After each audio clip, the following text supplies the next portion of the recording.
everyone, Tinkermanrc here, and today I'd like to share with you part 3 of the Top Flite Cessna 310 build video. And today we're going to talk about all the components that I got installed in the fuselage and go over a final overview of everything. Alright, let's start out by sharing with you what we've got installed in the fuselage. To start off with, let's talk about our servos. The 3 servos that you're looking at are our rudder and nose gear steering servo, which is here, our elevator servo, and our landing gear retraction servo. Those are just basic installations. You just bolt them right in. I would like to also point out that I did solder the rods as it calls out for in the manual, and you make your adjustments when you get the rods in for rigging. You can turn them because they had the fasteners at the other end, screw on and off. So that's how you adjust your flight controls.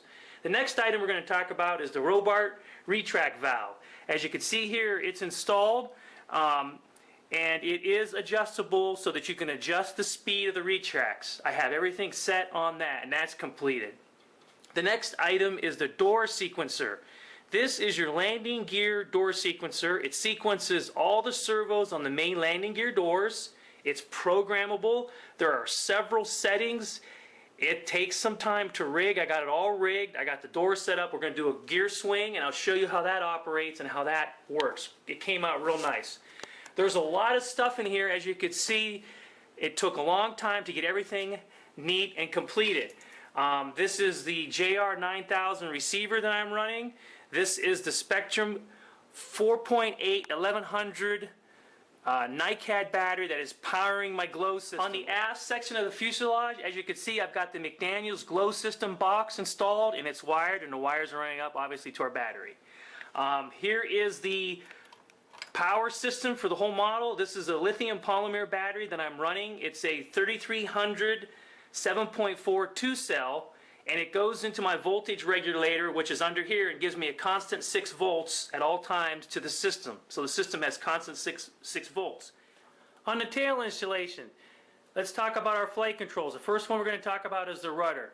As you can see here, we have our nylon bearing, we have our control horn, and we have our black rod that attaches to the control horn with the bearing pre-installed that comes with the kit. That's all installed, ready to go, tightened up.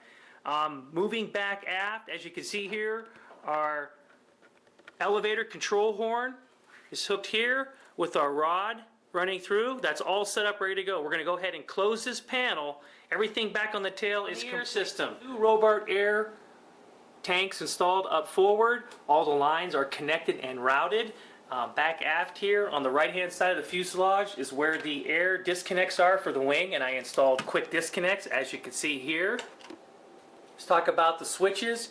Here's the switch installation. We have the receiver switch, the light switch, air fill valve, and then the charging port for the McDaniel's glow system. Also, if you'll notice, all the wiring is secured and routed. We did get the servo plate installed here. It's glued in. We also have the cabin floor secured and all that installed, as you can see here. Let's move up forward to the nose and talk a little bit about the landing gear and the servos and the gear doors. Alright, the first thing we're going to talk about is the landing gear. It's secured, it's installed. It just bolts right in, simple as that. We did run our air lines, obviously, as you can see, going aft to the air system. Nose gear steering cables are installed. I did install nose gear doors, which required quite a bit of work to get them to fit and fair, but hey, they work great. We'll show you that. The 2 servos that operate the doors are HS65MGs. They're mounted up forward, as you can see here. Okay, moving right along, let's talk about the wing. There is a lot of wire with this kit, because I have 15 servos, so it's kind of complex to get everything installed. But as you can see, I routed them out forward along the upper surface of the wing. Where the male connectors are, and they hook up to the female connectors right here. And it makes it nice when you're out at the field. That's completed, that's installed. Alright, let's go ahead and get the wing and get everything installed. We're going to do a gear retraction. We'll show you the lighting system, and we'll talk about what's installed in the cabin. So let's go ahead and get that done. Alright everyone, we have the wing installed. It fits in like your standard models. The dowel rods go up forward to line it, and then we have our nylon bolts installed aft to secure the wing. I also want to point out that we've got our wing fairings installed for aerodynamic smoothness, so that they just glue right in. let's go ahead and turn over the airplane, get it on its main landing gear, and talk about some of the other features that I've got installed. Alright everyone, in the cabin, I installed a little pet there, a little cat, to kind of add some scale and fun to it. We've got our cargo boxes in the back, our pilot figure up front, and also our air gauge is right there, as you can see it mounted in the cockpit. I installed the Robart air system air gauge there so you could see what your air system pressure is. And then down over here by the pilot, I installed the light for your glow system. It comes on when you move your throttles to let you know that your glow system's on. We have the lights turned on from the switch underneath the fuselage. We've got a nose landing light here. We've got our upper beacon aft here. We've also got a left and right wingtip light, nav light. There is your right nav light, which is green. Let's rotate the model over. And there is your left nav light, which is red. And then back aft, you have a tail light back here, as you can see. Really, really nice feature they've added to the model. It makes it look real scary. The next item we're going to talk about is the flight control. As you can see, we got the rudder installed. It is set to its required throw per the manual. It goes in like all your other flight controls. It has the hinges. You just pre-cut them and install them. On your elevators, there's our elevators. They're all installed. They came out real nice. They're rigged. They're moving per the required travel per the manual. On the ailerons, your left and right ailerons, movement. Okay. There's our flaps. Okay, two positions. There's full down.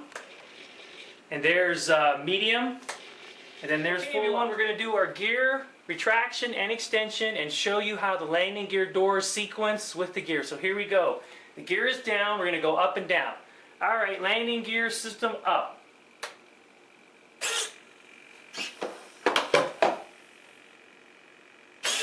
Okay, as you can see, the door sequencer operates all your servos. All our doors are up, flush, and faired.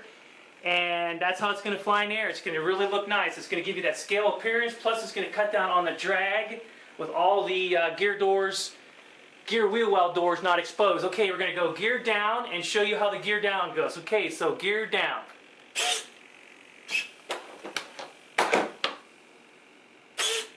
Alright, as you can see, the main landing gear doors, body gear doors, they go up. I keep them tucked up, and that's how it's going to look when you land.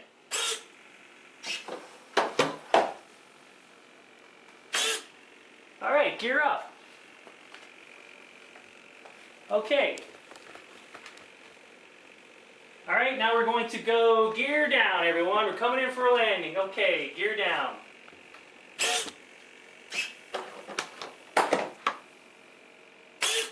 Alright, that's it for the gear retract system. I gotta say, thanks to that sequencer, it works like a champ and all those servos. Oh, I wanted to point out also, the body gear doors are operated by HS82MG. Everything's metal gear on it. So you might hear a little bit of humming, but I got them rigged solid. We're good to go.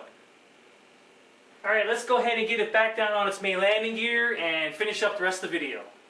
Okay everyone, as you can see, there's our throttles. I do have those rigged. See it moving inside the cowling there? You can barely see it. They're rigged. I got them both on separate channels, so when we get the model fired up and running, we'll be able to synchronize our throttles or our engines.